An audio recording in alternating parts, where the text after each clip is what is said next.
我最近特别想吃麻辣火锅，然后平时我还爱看炒火锅底料的视频，那大锅下料感觉特别爽，所以我买了400斤调料和800斤牛肥油。我打算用前2天买的那个1.4米大铁锅在家做一次试试，看看是不是也这么过瘾。但是炒料之前有很多的准备工作需要做，这里边处理干辣椒是最痛苦的，因为它实在太呛了。我当时咳嗽的肺子都要出来了，就感觉咳一下全身都在共振。真的，就处理辣椒的那天里我们家楼道的声控灯我们给磕成常亮的了。所以后来熬牛油的时候，我们就拿到院里去熬去了。零下20多度的天，熬这玩意儿差点没给手指头冻掉了。但是这时候我发现了一个特别可怕的事儿，就是这准备工作多到根本就干不完。就是每当我觉得下一秒可以炒料的时候，就会发现其实还有事儿是没准备好的。等我们准备好所有东西的时候，已经是第4天早晨了。就这么折腾完之后，我深刻的明白了一个道理我发现有些钱呢，他就活该让别人挣去。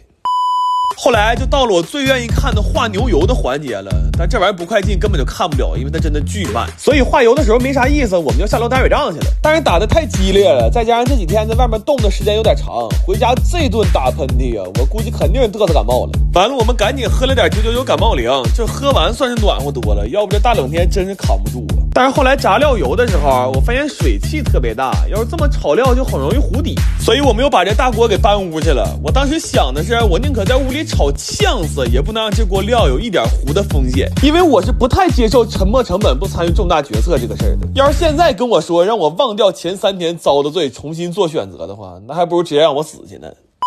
不过后来炒料的时候还是挺爽的，尤其是一样一样往里下东西的时候，看着可太解压了。但炒起来也非常累，这一锅炒了4个半小时，就一直在不停的搅，都给我干虚脱了。不过有机会能这么炒一次火锅底料，其实还挺有成就感的。虽然这活我们整整干了5天，然后做好了就都打包给身边朋友分了。但是不知道是不是心理作用，我觉得我们自己做的这个底料比我在火锅店吃的还香。尤其是这大冷天能在家吃上一顿冒着热气的麻辣火锅，这也太舒服了。但是这么折腾完一次之后，这房子也算彻底腌出味儿了。我估计这味儿要想完全散尽最少也得3年。哎呦我的妈呀，可算来了！那这锅也有东西这锅有哥们家杀猪给我送了点肉，好家伙，正愁没人教，天上掉下粘豆包，我太馋这杀猪菜了，真的，我上他家看他那猪活蹦乱跳的，我都着急在东北人生可以不爱，杀猪菜必须澎湃。为了让它更鲜亮，我先调了个痛风汤底儿。我弟职业病犯了，非要给它搓一搓，但我看他就搓了2面，这蟹应该是公的吧。还倒了点大肉汤和小料，这味儿嘚儿一下就上来了。再介绍2个东北大拿，粘豆包煎一下，再蘸上点白糖，我勒个去，就是没治了。这个玩意儿吧，有叫玉米饽饽，有人叫它玉米粑粑，乐意叫啥叫啥吧，不叫玉米粑粑就行。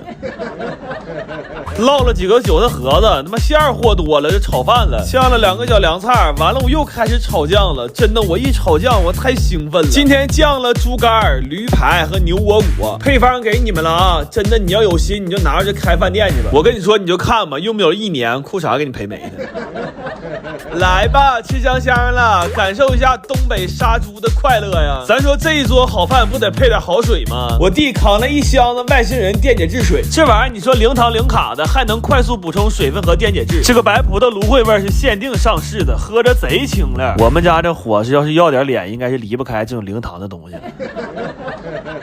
咱说那哒哒哒啦啦的最抚凡人心呢，我就看这个蒜酱再看这个冒着热气的肉片子，我就纳闷了，猪这么可爱，怎么不早点吃它呢？特别是第2天再回下锅的这个杀猪菜，那真是歪歪地地，就更别说今天这一碗酸菜汤了。我再告诉你一遍没治了。我最近换季老咳嗽，就想买点秋梨膏喝，但是外面卖的也不知道成分纯不纯，所以我索性买了450斤砀山酥梨，我打算自己在家熬点秋梨膏。但是梨这个东西吧，它属于是寒性水果，我看到一个做法是把梨先血皮炒熟，然后再放到一起炖，这样就能去寒了。好家伙，这些梨血皮插丝干了10来个小时，都要给我们累麻了。我心说，要是这么折腾完了还不能去寒的话，那我只能在炖的时候放上2斤羊肉了。然后煮梨肉的时候，我还放了点大枣、生姜、罗汉果。但是接下来有个很费人的事儿，就是要给这些煮熟的果肉滤汁儿。那挤汁儿的时候，我们老卖力了，挤出来的果渣比我拉都干。后来给那手爪都拧成鸡爪了，动两下就开始抽抽。一共挤出1桶半的汁儿，不知道最后熬完膏能不能剩下半桶。然后这玩意儿煮的时候还得全程有人看着，要不然说不准哪下就偷摸自己扑锅了。所以我们快速制定了一个值班表，并且把双人床也安上了。我真是没想到熬一个小小的秋梨膏，又他妈在家打上精了。后来我发现这放张床真行，所以我打算用祝小帮重新把这屋装修一下。装修小白就用设计我家，选择小区户型就能生成3套不同风格的设计案例。720度看实景效果都是免费的，照着装连设计费都省了。要是怕花错钱，就用智能预算，输入户型面积就能获得全面报价。人工材料费都标得明明白白，能避免很多坑。家里装修的都可以点左下角看看，就算对装修一窍不通，也能轻松搞定。然后为了增强秋梨膏的止咳效果，我还放了点川贝母。这玩意儿我一共才买了3两多，却花了我将近4000元呢。这换算下来比我命都值钱。就现在这个秋梨膏的成本呢，那别说咳嗽了，我估计我咳血都不一定能舍得喝。所以最后熬的时候，我们都要吓死了，就生怕它糊了，稍微感觉有点不对劲儿，就立马换锅。整整熬了17个小时，1分钟没合眼，就一直在那不停的搅。那给水熬没之前，差点先给我熬没了。最后450斤梨没加任何水和糖，熬出了41斤秋梨膏，合来1斤成本掉150块钱了。但这绝对是我这辈子最后一次熬秋梨膏了，这玩意儿实在太费人了。就这么说吧，第一天洗梨的时候，我看起来还人模狗样的呢。等做完所有东西之后啊，我靠，我爸看见我都得叫我一声大哥。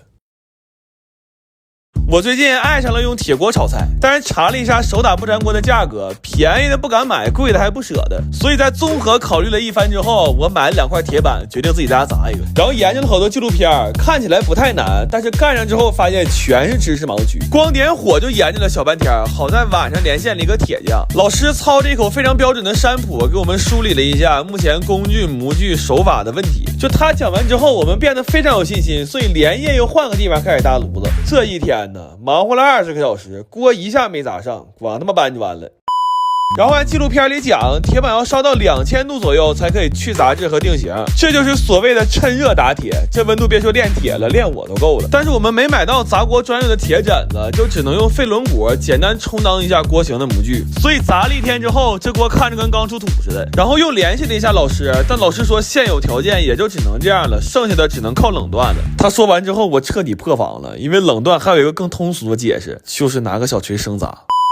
然后砸了1宿之后，简单抛了个光，这回看着顺眼多了。接下来就是著名的36000锤了。完，我们寻思先找个地方蹭会空调，没想到变成了大型社死现场。认识我们的跟看猴似的，苦苦照相；不认识还以为我们要砸店呢。然后在那干坐着，实在太尴尬了，就随手买了几个冰激凌，结果发现意外的好吃。本来挺 emo 的，吃完马上来电了，甚至觉得抡大锤都有劲儿了。然后回砸鱼鳞纹的时候，从天亮砸到天黑，砸完感觉胳膊都没知觉了，但是就是手艺太差了，这纹路不太像鱼鳞，都有点像狗啃的。然后连夜开了个锅，又火速煎了个鸡蛋。这个锅在经历了将近10万次的捶打之后，终于不负众望的变成了一个嘎嘎粘的大粘锅，我吐了我。后来发现是开锅的问题，就耐着心了又重新开了一遍，然后没放油打了个鸡蛋试试，这回它终于变成了一个超级不粘的不粘锅。忙活了3天3夜，一共没睡上10个小时，这锅现在比我命都金贵。然后做了一碗富含铁离子的茄卤凉面，还买了几个好吃的冰激凌。这个夏天呢，有这3样我可太满足了。那么至此呢，人生3大苦我们已经有幸体验到其中2样了。如果有一天我的 IP 定位变成了江浙一带，那大伙就消停在家等视频吧。趁现在还能喘气儿，我一定找机会体验一下撑船的乐趣。